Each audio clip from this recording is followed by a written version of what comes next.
ஆண்டவராகிய இயேசு கிறிஸ்துவின் நாமத்தில் உங்களுக்கு வாழ்த்துக்கள். எல்லாரும் எப்படி இருக்கீங்க? சுகமா இருக்கீங்களா? சந்தோஷமா இருக்கீங்களா? இந்த நாளிலும் ஆண்டவர் கொடுக்கிற ஆசீர்வாதமான ஆலோசனை தானியேல் 6ஆம் அதிகாரம் 4ஆம் வசனம். Daniel chapter 6 verse 4. அப்பொழுது பிரதானிகளும் தேசாதிபதிகளும் ராஜ்யத்தின் விசாரிப்பிலே தானியேலை குற்றப்படுத்தும்படி முகாந்தரம் தேடினார்கள்.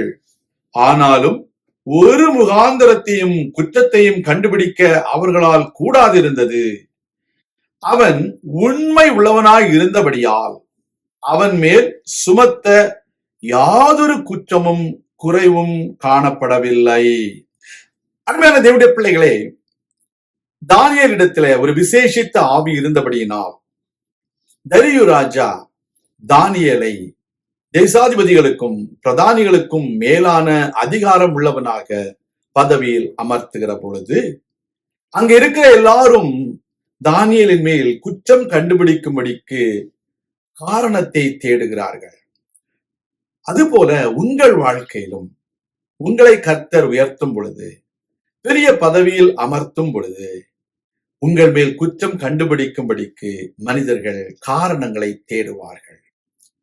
Dear children of God, when the king Darius saw a special spirit was within Daniel, he appointed him above the presidents and the princes of Babylon.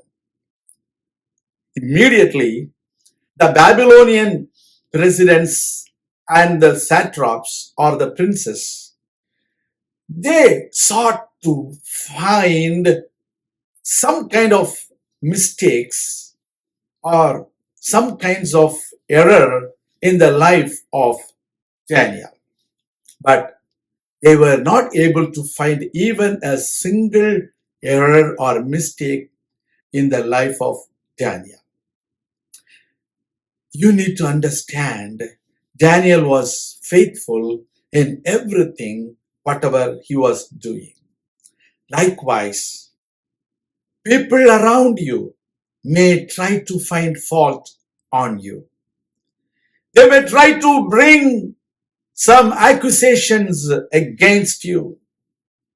But if you are faithful, if you are doing everything according to the expectations of the kingdom of God, or the king or the supervisor or the overseer who has appointed you, then nobody will find fault in you.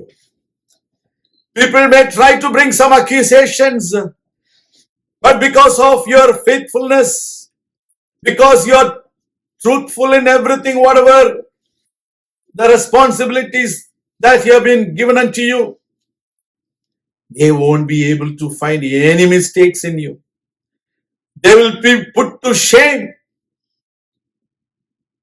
That is what happened in the life of Daniel. It will happen to you also. தேவனுடைய பிள்ளைகளே, உங்கள் மேல் குற்றம் கண்டுபிடிக்க முயற்சி பண்ணுகிற மக்கள் வெட்கப்பட்டு போகும்படிக்கு நீங்கள் உண்மை உள்ளவர்களாக இருக்க வேண்டும்.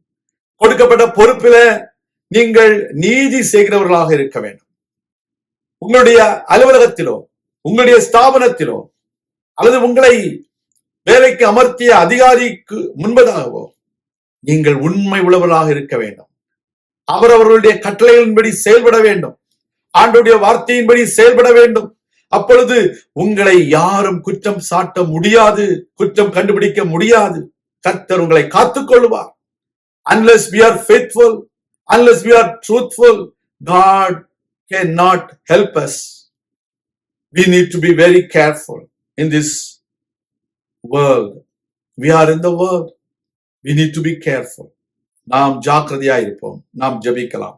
எங்கள் அன்பின் பரலோக பிதாவே, தானியேலின் மேல் எந்த குற்றத்தையும் யாராலும் கண்டுபிடிக்க முடியாத வகையில் அவன் உண்மை உள்ளவனாய் இருந்தது போல நாங்களும் உண்மை உள்ளவர்களாக இருக்க உதவி செய்துள்ளோம். கொடுக்கப்பட்ட பொறுப்பில, கொடுக்கப்பட்ட அதிகாரத்தில நாங்கள் எப்பொழுதும் உண்மையா இருக்க தேவரீர் எங்களுக்கு உதவி செய்துள்ளோம். எங்களை தாழ்த்தி உடைய கரங்களில் ஒப்புக் கொடுக்கிறோம். பெரிய காரியங்களை செய்திருளும், அற்புத அடையாளங்களை செய்திருளும். தாழ்த்துகிறோம், ஒப்புக் கொடுக்கிறோம். துதிகர மகிமை யாவற்றையும் உமக்கே செலுத்துகிறோம். மீட்பரும் கர்த்தரும் இரட்சகருமாகிய இயேசு கிறிஸ்துவின் நாமத்தில் ஜெபிக்கிறோம் எங்கள் நல்ல பிதாவே, ஆமேன். கர்த்தர் தாமே உங்களை ஆசீர்வதிப்பாராக. ஆமேன்.